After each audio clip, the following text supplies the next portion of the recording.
बिस्मिल्लाह हिर्रहमा निर्रहीम शब।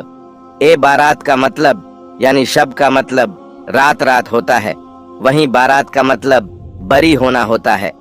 इस्लामी महीने के मुताबिक शब ए बारात की रात साल में एक बार शाबान के महीने में आता है। इस रात को दुनिया के तमाम मुसलमान अपने गुनाहों से तौबा करता है और बारगाहे रिसालत में दुआ मांगते हैं। शब ए बारात की रात हर मुसलमान के लिए अफजीलत की रात होती है। इस रात की अफजीलत इतना ज्यादा है कि अगर कोई शख्स इस पाक रात में तहे दिल से दुआ मांगे तो उसकी दुआ को जरूर कबूल किया जाता है।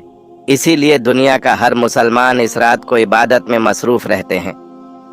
रहमतों का पाक महीना रमजान से पहले शब ए बारात का महीना आता है, जिसे हम शाबान का महीना कहते हैं, जिसे हमारे प्यारे नबी सल्लल्लाहु अलैहि वसल्लम गुनाहों से निजात पाने वाली रात इरशाद किए हैं यानी करार दिए हैं। शाबान के पाक महीने में एक रात ऐसा भी आता है, उस रात को अल्लाह ताला अपने गुनहगार सियाकर बंदों की दुआओं को सुनता है और उनकी दुआओं को काबुल करता है और उन्हें जहन्नुम से निजात करता है यानी बचाता है। इसीलिए शाबान के महीने वाली इस रात को शब ए बारात की रात कहते हैं यानी गुनाहों से तौबा करने वाली रात।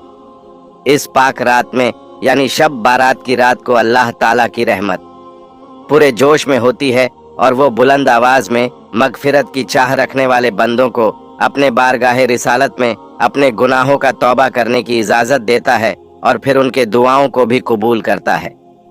इस्लामिक कैलेंडर के मुताबिक अफजीलत और बरकत वाली ये रात यानी शब ए बारात की रात इस्लामी कैलेंडर के हिसाब से 8वें महीने में शाबान की 14वीं रात मगरिब से शुरू हो जाता है और फजर की नमाज तक रहता है। शब ए बारात का मतलब निजात या रिहाई की रात है। हदीस पाक में कहा गया है कि इस जहान का मालिक अब खालिक सबसे पहले आसमान पर जलवागर होकर अपने बंदों को पुकारता है कि है कोई शख्स जो मगफिरत तलब करे मुझसे और मैं उसे बख्श दूं, कोई रिज्क मांगे तो मैं उसे रिज्क अता कर दूं, कोई बीमार शख्स मुझसे दुआ करे तो मैं उसे शिफा दे दूं। अल्लाह के रसूल हमारे प्यारे नबी ने इरशाद फरमाया है कि शाबान का महीना मेरा है और रजब का महीना अल्लाह का है और माह रमजान का महीना हमारे उम्मत का है।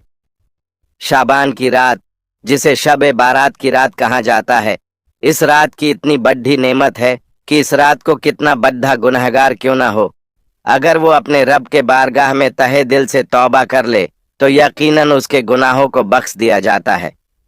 नाजरीन, हमारे जिंदगी में ये नेमत वाली रात आने वाली है, लिहाजा सभी अपने गुनाहों से तौबा करें और इस्लामी तौर तरीका को अपनाएं। अपने गुनाहों को बख्शवाने के लिए अपने परवरदिगार से भीख मांगे। शाबान की 15वीं रात की फजीलत माह शाबान की 15वीं रात को शब ए बारात को यानी शब ए बारात को इस रात को जिंदा रहने वाले, फर्द होने वाले, हज करने वाले सब के नाम के फरिश्त इसी रात को तैयार किए जाते हैं।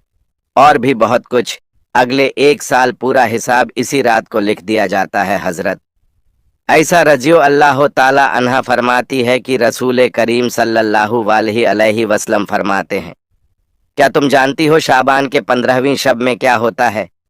दुआ ए कुनूत। मैंने अर्ज किया, या रसूल अल्लाह, आप फरमा दीजिए। उन्होंने फरमाया, आइंदा साल में जितने भी लोग पैदा होने वाले हैं वो शब इस शब में लिख दिए जाते हैं। इतना उन्होंने ये भी फरमाया, आइंदा साल जितने भी लोग मरने वाले होते हैं वो भी इस शब में लिख दिए जाते हैं और इस रात में लोगों के अमाल को उठाए जाते हैं और इसमें लोगों का मुकर्रर रिज्क को भी लिख दिया जाता है।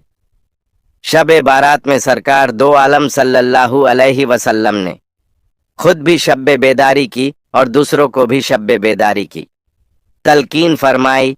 आप सल्लल्लाहु अलैहि वसल्लम का फरमान आली शान है कि जब शाबान की 15वीं रात हो तो शब बेदारी करो और दिन में रोजा रखो।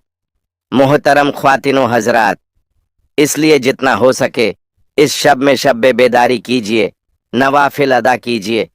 अल्लाह ताला से अपने गुनाहों की मगफिरत फरमाए। अल्लाह ताला हम सबको समझने और नेक अमाल करने की तौफीक अता फरमाए और अल्लाह ताला हम सब के गुनाहों को मवाफ फरमा दे और रहे दीन पर चलने की तौफीक